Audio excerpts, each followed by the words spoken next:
Hello everyone! Sa video kong ito na ipakita ko sa inyo ay kung paano nyo i-check o tingnan kung may violation na ba kayo sa inyong Facebook account.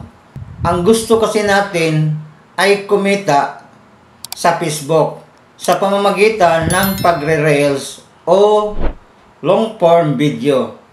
Kailangan mo kasing masiguro sa mga ina-upload mong video sa Facebook account nyo para maiwasan ang magkaroon ng violation sa inyong Facebook account. At posible kasing maapektahan ang inyong monetization kapag mayroon tayong violation sa ating Facebook account sa pag-upload ng mga video. At yan kasi ang iwasan natin na mangyari kasi ang hirap talaga gumawa ng video tapos i-upload mo sa Facebook para kumita. At kung may mga violation tayo ay posibleng mawala yung ating mga pinaghirapan. At ito talaga ang dream natin sa mga content creator na kumita sa pamamagitan ng pag-upload ng mga videos. Kaya sa video kong ito na i-share ko sa inyo, kaya ipakita ko po sa inyo kung paano i-check ang mga violation sa ating Facebook account. Facebook main account or Facebook page. If ever may violation kayo sa Facebook account nyo, at bago tayo magpatuloy ay mag-intro muna tayo. Hey! Take a look at me, I got eyes on you. I see every move you make. Bago tayo magpatuloy, ay pasupport naman sa aking YouTube channel, Dabjar Vlogs, an FB account, Junior C. Lubukag. At isama mo na rin ang bell button para updated ka sa aking mga bagong upload na mga video na tulad nito. So, na natin gawin ay itap natin ang ating Facebook apps. Then, dito sa home screen ng cellphone ko ay kung paano mo ba malaman kung may warning ka na at yung pindutin natin yung pinakamabilis na paraan. Natin yung picture at pagkatapos dito sa upper left itap natin ang tatlong dot at pagkatapos natap na natin ang tatlong dot din makikita mo dito sa account status mo, profile status, itap natin. So ngayon makikita natin itong profile status ko. Welcome journey. When we take action on your profile or your content for going against our standard, you'll see them here. So, pag may pala tayo, may violation, makita mo dito ang mga violation. Makikita natin at dapat nating malinis. Yan. Para wala ng warning. Then, click back tayo.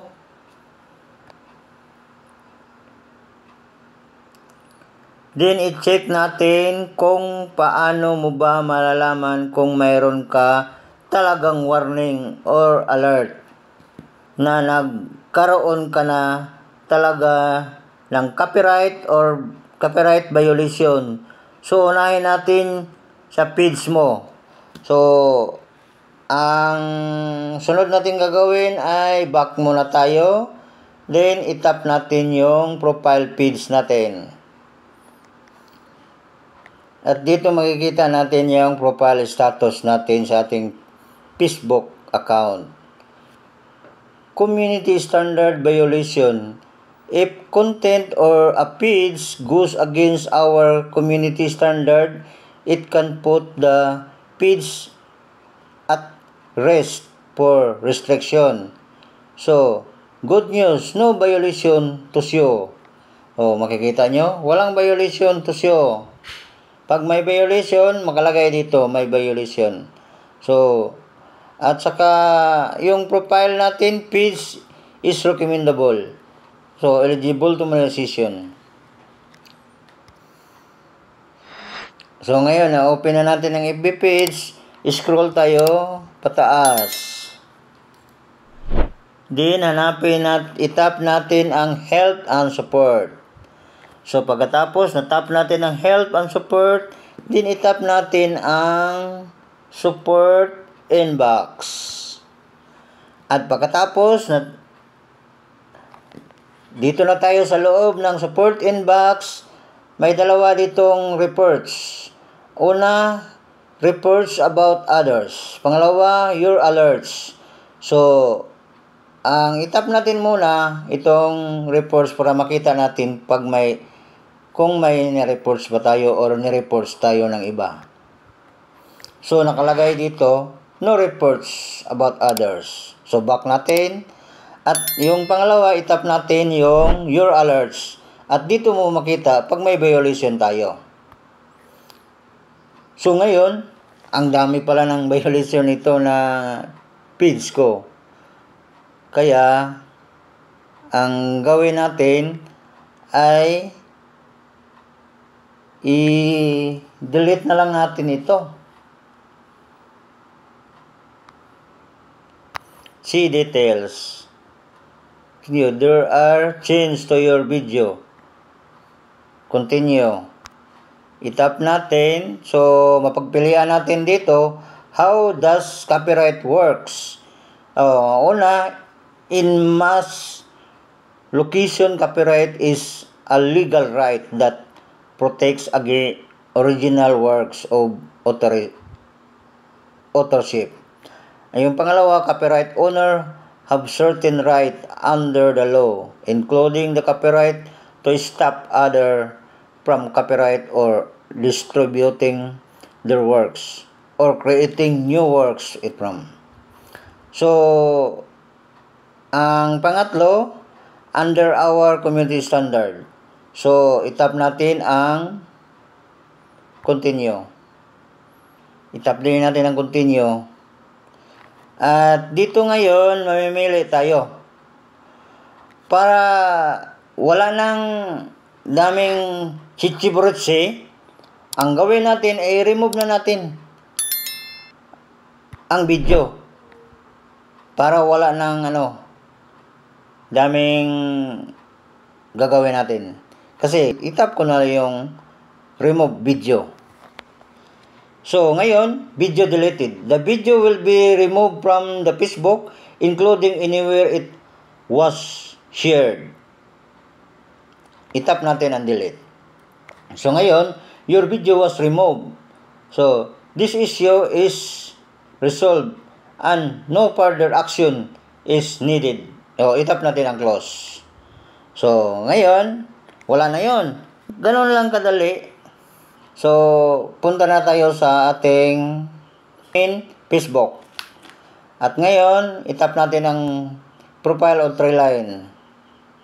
Pagkatapos, scroll tayo. Dito na tayo sa loob ng menu. Scroll tayo pataas at hanapin natin ang help and support. Pagkatapos hanap natin ang help and support, itap natin ang support inbox. At pagkatapos natap natin support inbox, ang una natin makikita dito sa support inbox, may dalawang reports. Dito na tayo ngayon sa ating main Facebook account. Ang una itap natin ang reports about others. Ngayon, dito sa main Facebook ko, walang reports, no reports. If you report something on Facebook, you'll see the report you submitted her. Back na tayo. And then, pangalawa, itap natin yung your alert. Dito ngayon, makikita mo ang mga violation mo. Ngayon, may pa tayo. Hindi pa na-close. Itong isa. May violation pala yung CCTV. Kaya, your video, paano gawing CCTV camera ang smartphone. Tap natin.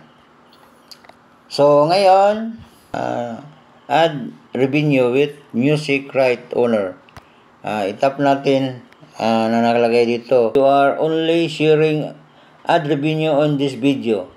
It does not affect your page or the ability to monetize. Itap din natin ang continue din. Ang piliin ko ito na lang, remove video, para wala ng hassle. Ang remove video, then continue. And then delete video. Tap delete video. So, itap natin ang close. So ngayon, wala na. Tingnan mo na, wala na. Ganito lang ang paraan para makita mo ang violation sa inyong Facebook. Ang gagawin lang natin ay itap natin ang try line or profile, then scroll tayo pataas, then hanapin natin ang help and support dito. At pagkatapos nahanap natin ang help and support, itap natin ang support inbox. At dito ngayon, kailangan mo talaga i-monitor your alert. Kasi nandun lahat ang mga violation mo, kita mo doon. So, gagawa ko ng video kung paano ko ito matanggal. So, back na tayo. So, ganyan ang gagawin natin sa ating mga Facebook account at para maiwasan ang violation sa... Kung pinanood mo naman ang video kong ito mula sa simula hanggang dulo at makatulong, please pa-support naman aking YouTube channel, Dab Jar Vlogs, an FB account, Junior C. Lubukag. At isama mo na rin ang bell button para updated ka sa mga bagong upload na mga video na tulad nito. At kung may mga comments, suggestion, and question, please write in the comment section dyan sa baba. Para kapag nabasa ko ito, ay masagot ko kaagad at magawa natin ng video ayon sa inyong question. This is how legends are made.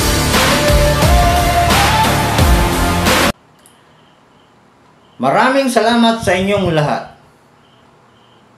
Once again, thank you for your time and effort to watch the video until the end. Have a nice day to all. God bless you always. Bye-bye. See you next video.